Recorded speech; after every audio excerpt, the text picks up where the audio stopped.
ಪತ್ರಿಕೆಗಳನ್ನು ಮನೆ ಮನೆಗೆ ತಲುಪಿಸುವ ಪತ್ರಿಕಾ ವಿತರಕರು ಮಾಧ್ಯಮದ ಮುಖ್ಯ ಭೂಮಿಕೆಯಲ್ಲಿ ಇರುವವರು.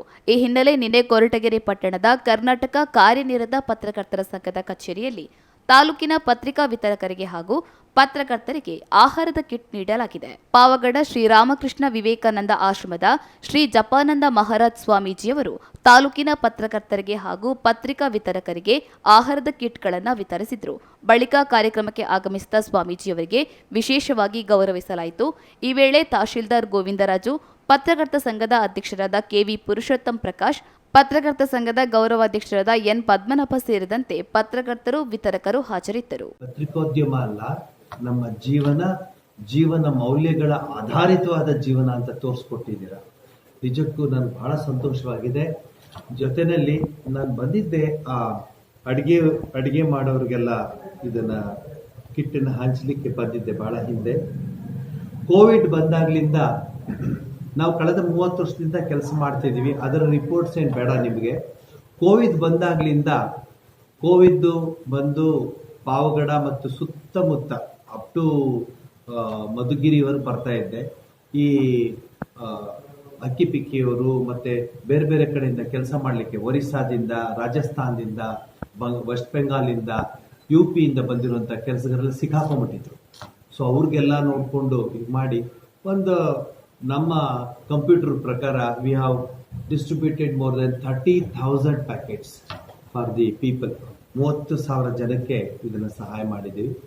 ಜೊತೆಯಲ್ಲಿ ಪ್ರತಿ ದಿವಸ 1,200 ಜನಕ್ಕೆ ಪ್ರತಿ ದಿವಸ ಊಟವನ್ನು ಬಡಿಸ್ತಾ ಇದ್ದು, ಜೊತೆಯಲ್ಲಿ 800 ಜನಕ್ಕೆ ಆಟೋದವರು, ಆಟೋ ರಿಕ್ಷಾ ಚಾಲಕರು, ಹಮಾಲಿಗಳು, ಆಮೇಲೆ APMC ಹಮಾಲಿಗಳು, ಮತ್ತೆ ಮನೆ ಕೆಲಸದವರು, ಹೀಗೆ ಪ್ರತಿಯೊಬ್ಬರನ್ನು, ಮತ್ತೆ ಚಿನಿವಾರವರು, ಮತ್ತೆ ಬೇರೆ ಬೇರೆ ಕೆಲಸ ಮಾಡೋರು, ಕಸುಬು ಎಲ್ಲರನ್ನು ಒಗ್ಗೂಡಿಸಿ 800 ಜನಕ್ಕೆ ಪ್ರತಿ ದಿವಸ 200 ರೂಪಾಯಿ ಅವ್ರ ಅಕೌಂಟ್ಗೆ ಹಾಕ್ತಾ ಇದ್ದು ಲಾಕ್ಡೌನ್ ಪೀರಿಯಡ್.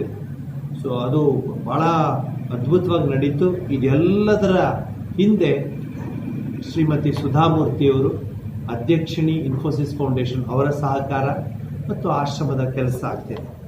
ಅದು ನಡ್ಕೊಂಡು ಬಂತು.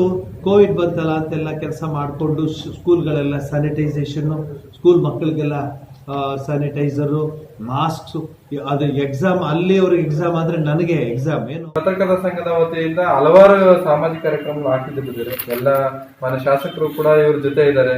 ನಮ್ಮ ತಾಲೂಕು ಆಡಳಿತನೂ ಕೂಡ ನಮ್ಮ ಪತ್ರಕರ್ತರ ಸಂಘದ ಜೊತೆ ಇರುತ್ತೆ. ಯಾವುದೇ ಒಳ್ಳೆಯ ಕೆಲಸಗಳು ಮತ್ತೆ ಯಾವುದೇ ಸಾರ್ವಜನಿಕ ಜನಕಾಳಜಿ ಇರ್ತಕ್ಕಂಥ ಕೆಲಸ ಕಾರ್ಯಗಳು ನಮ್ಮ ಜೊತೆಲೇ ಇರ್ತವೆ. ಮುಂದೆ ನಾವು ತಾಲೂಕು ಆಡಳಿತದಿಂದ ನಮ್ಗೆ ಏನ್ ಸಹಕಾರ ಕೊಡ್ಬೇಕೆಲ್ಲ ಕೊಡ್ತಿದ್ವಿ. ಉದಯನಿಧಿ ನಮ್ಮ ತಾಲೂಕು ಆಫೀಸ್ ಬಿಲ್ಡಿಂಗ್ ಇದು ಪಡಿಸ್ಕೊಂಡಿದ್ದಾರೆ. ಹಾಗಾಗಿ ತಾವೆಲ್ಲ ನಿಮ್ಮ ಎಲ್ಲ ಒಳ್ಳೆ ಕೆಲಸಗಳ ಜೊತೆ ನಾವು ಇರ್ತೀವಿ ಅಂತ ನಮಗೆ ಒಂದು ಮಾತನ್ನ ಹೇಳ್ತಾ, ಮತ್ತೆ ಮಾನ್ಯ ಸ್ವಾಮೀಜಿಯವರು ಅವ್ರ ಮಾತು ಕೇಳ್ಬೇಕು, ನಮ್ಮ ಮಾತು ಏನಿಲ್ಲ. ಅವರು ದೊಡ್ಡವರಿದ್ದಾಗ ನಾವು ಇರಬೇಕು. ಹಾಗಾಗಿ ಅವ್ರ ಮಾತನ್ನ ನಾವೆಲ್ಲ ಕೇಳೋರಿದೀವಿ. ಹಾಗಾಗಿ ಈ ಒಂದು ಕಾರ್ಯಕ್ರಮಕ್ಕೆ ನನ್ನನ್ನ ಕರೆದಿದ್ದಕ್ಕೆ ತಮ್ಮೆಲ್ಲರೂ ಕೂಡ ವಂದಿಸ್ತಾ ಬರ್ತಾ ಇದೆ. ಕೇವಲ ನಾವು ಸಮೇತ ಪತ್ರಿಕೆಗೆ ಸೀಮಿತವಾಗಿಲ್ಲ, ನಾವು ಕೂಡ ಸಾಮಾಜಿಕ, ಶೈಕ್ಷಣಿಕ ಮತ್ತು ಧಾರ್ಮಿಕ ಕೆಲಸಗಳಲ್ಲಿ ನಾವು ಪತ್ರಕರ್ತರು ತೊಡಗಿಸ್ಕೊಂತಾ ಬಂದಿದ್ದೀವಿ. ಪ್ರಥಮವಾಗಿ ನಾವು ಸಮೇತ ಶ್ರೀ ಸಿದ್ಧಬೆಟ್ಟ ಸ್ವಾಮೀಜಿಗಳೊಂದಿಗೆ ಏನು ನಮ್ಮ ನೆರೆಹಾವಳಿ ಪ್ರದೇಶಗಳಿಗೆ ನಾವೆಲ್ಲರೂ ಸ್ವಯಂ ಆಗಿ ದೇಣಿಗೆ ಪಡೆದು ಅದನ್ನು ನಾವೇ ಪತ್ರಕರ್ತರು ಹಾಗೂ ಒಂದು ಫ್ರೆಂಡ್ಸ್ ಗ್ರೂಪ್ ಸೇವಾ ಸಮಿತಿ ಅಂತಿದೆ, ಸರ್ವ ನಾಗರಿಕರೊಂದಿಗೆ ನಾವು ಸಮೇತ ಒಂದು ಮೂಟೆಗಳನ್ನ ಮಾಡ್ಕೊಂಡು ಎಲ್ಲೆಲ್ಲಿ ಫ್ಲಡ್ ಆಗಿ ಜನ ತತ್ತರಿಸಿದಾರೋ ಅಂತ ಕಡೆ ನಾವು ಸಮೇತ ಪ್ಯಾಂಟ್ ಅನ್ನ ಮಡಿಸ್ಕೊಂಡು ಎದರ ಮೇಲೆ ಮೂಟೆ ಹೊತ್ಕೊಂಡು ಅಂತಹ ಕೆಲಸನ ನಾವು ಪತ್ರಕರ್ತರಲ್ಲಿ 90% ಪತ್ರಕರ್ತರು ಮಾಡಿದ್ದೀವಿ ಅಂತ ಹೇಳಲಿಕ್ಕೆ ನಾನು ಸಮೇತ ಸಂತೋಷವನ್ನ ಪಡ್ತೀನಿ. ಅದೇ ರೀತಿಯಾಗಿ ಹಲವು ಧಾರ್ಮಿಕ ಕ್ಷೇತ್ರಗಳಲ್ಲಿ ಇವತ್ತು ಒಂದು ಗಂಗಾಧರ ಬೆಟ್ಟ ಒಂದು ಕ್ಲೀನಿಂಗ್ ಆಗ್ಬೋದು, ಅದರ ಒಂದು ಲಕ್ಷದೀಪೋತ್ಸವ ಆಗ್ಬೋದು, ನಾವೆಲ್ಲರೂ ಒಂದು ಮುಂದಿಂತು ಪತ್ರಕರ್ತರು ಇತರ ಸಂಘಟನೆಗಳ ಜೊತೆ ನಾವು ಸಮೇತ ಮಾಡ್ತಾ ಇದ್ದೀವಿ. ಮೊನ್ನೆ ಬಂದಂತಹ ಕರೋನಾದಲ್ಲಿ ನಾವು ಪ್ರಥಮವಾಗಿ ಪತ್ರಕರ್ತರು ಫ್ರೆಂಡ್ಸ್ ಗ್ರೂಪ್ ಸೇವಾ ಸಮಿತಿಯೊಂದಿಗೆ ಜಾಯಿನ್ ಆದ್ವಿ. 1 ತಿಂಗಳಿಗೆ ಎಲ್ಲಿವರೆಗೂ ಕರೋನಾ ನಾವು ಲಾಕ್ಡೌನ್ ಇತ್ತೋ ಅಲ್ಲಿವರೆಗೂ ನಾವು ಪ್ರಥಮವಾಗಿ ಫ್ರೆಂಡ್ಸ್ ಗ್ರೂಪ್ ಸೇವಾ ಸಮಿತಿಯೊಂದಿಗೆ ಪ್ರತಿದಿನ ಸುಮಾರು 400ರಿಂದ 500 ಜನ ಯಾರು ಈಗ ಬಡವರಿರ್ತಾರೆ, ತೀರಾ ನಿರ್ಗತಿಕರಿರ್ತಾರೆ, ಅಂತವರಿಗೆ ನಾವು ಬಿಸಿಯಾಗಿ ಆಹಾರ ಪದಾರ್ಥವನ್ನ ಮಾಡ್ಕೊಂಡು ಪಟ್ನವನ್ನ ಕಟ್ಕೊಂಡು ಪ್ರತಿದಿನ 2 ಬಾರಿ ಅವ್ರು ಇದ್ದಲ್ಲಿಯೇ ಹೋಗಿ ನಾವು ಕೊಟ್ಟಂತಹ ಒಂದು ಹೆಗ್ಗಳಿಕೆ ನಮ್ಮ ಕರ್ನಾಟಕ ಕಾರ್ಯನಿರತ ಪತ್ರಕರ್ತರ ಸಂಘದ ಸಹಯೋಗದಲ್ಲೂ ಸಹ ನಾವು ಮಾಡಿದ್ದೀವಿ. ತದನಂತರ ನಾವು ಪರಮೇಶ್ವರ ಕ್ರೀಡಾ ಮತ್ತು ಸಾಂಸ್ಕೃತಿಕ ವೇದಿಕೆಯಲ್ಲಿ ಒಂದಾದ್ವಿ. ತದನಂತರ ಕಟ್ಟೆಗಣಪತಿ ಯುವಕ ಮಂಡಳಿಗೆ ಒಟ್ಟಾರೆ ಯಾರು ಸಾಮಾಜಿಕ ಸೇವೆಯಲ್ಲಿದ್ದಾರೆ ನಮ್ಮ ಪತ್ರಕರ್ತರ ಸಂಘ ಅವರೊಂದಿಗೆ ನಾವು ಒಟ್ಟಾಗಿ ಸಾಮಾಜಿಕ ಸೇವೆ, ಅದರಲ್ಲೂ ಈ ಕರೋನಾಂತದ ಪರಿಸ್ಥಿತಿಯಲ್ಲಿ ನಿರಂತರವಾದ ಹೋರಾಟದಲ್ಲಿ ನಮ್ಮ ಮುಖ್ಯಭೂಮಿಯೊಂದಿಗೆ ನಾವು ಸಹ ಸಾಮಾಜಿಕವಾಗಿ ಸೇವೆ ಮಾಡಿದ್ದೀವಿ ಅಂತ ಸ್ವಾಮೀಜಿಯವರ ಗಮನಕ್ಕೆ ತರಲಿಕ್ಕೆ ಇಷ್ಟಪಡ್ತೀನಿ.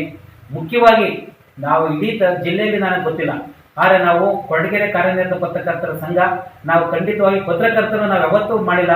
ನಮ್ಮ ಒಂದು ಯಾವುದೇ ಸೌಲಭ್ಯ ಕೊಡಬೇಕು ಅಂದ್ರೆ ನಾವು ಅದನ್ನು ಮಕ್ಕವಾಗಿ ತರೋದು ನಮ್ಮ ಪೇಪರ್ ವಿತರಿಸುವಂತ ನಮ್ಮ ಮಕ್ಕಳಿಗೆ. ಇವತ್ತು ಡಾಕ್ಟರ್ ಶ್ರೀ ಪರಮೇಶ್ವರ್ ಅವರು ಶಾಸಕರಿಂದ ಅವರಿಗೆ 2 ಬಾರಿ ಚಳಿಗಾಲದಲ್ಲಿ ಜರ್ಕಿನ್ ಕೊಡುವಂತ ವ್ಯವಸ್ಥೆಯನ್ನ ನಮ್ಮ ಶಾಸಕರು ನಮ್ಮೊಂದಿಗೆ ಕೂತು ಪ್ರತಿ ಮಕ್ಕಳಿಗೆ ಅವರೇ ತೊಡಗಿಸಿದಂತ ಒಂದು ವಿನೂತನ ಕಾರ್ಯಕ್ರಮವನ್ನು ನಾವು ಮಾಡಿದ್ದೀವಿ.